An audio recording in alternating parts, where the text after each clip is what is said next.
In the previous video, I talked about visualizing the entire shift. We were just doing half steps and whole steps, very small.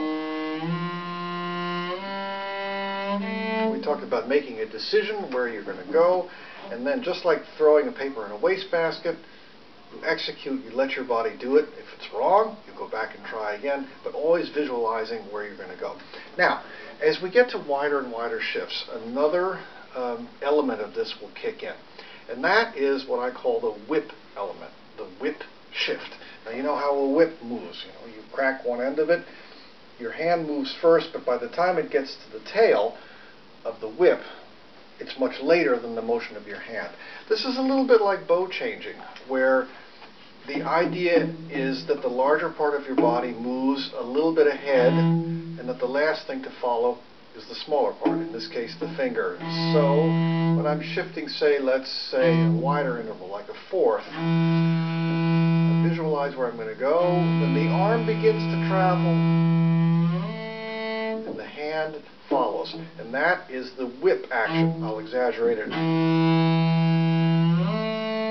Now what that means is, by the time I get here, I've decided where that first finger is going to go, right or wrong. It's irrevocable. It also works backwards.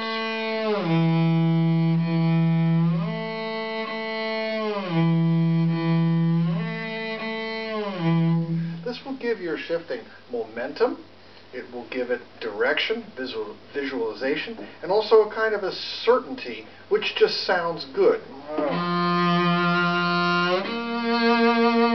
Because you've decided where you're going to land. And as you widen your shifts, try moving with the arm first.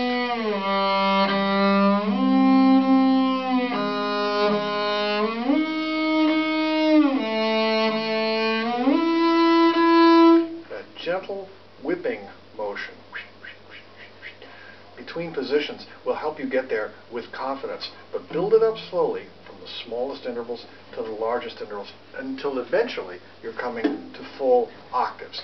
And that we'll start talking in the next video about going over the hump.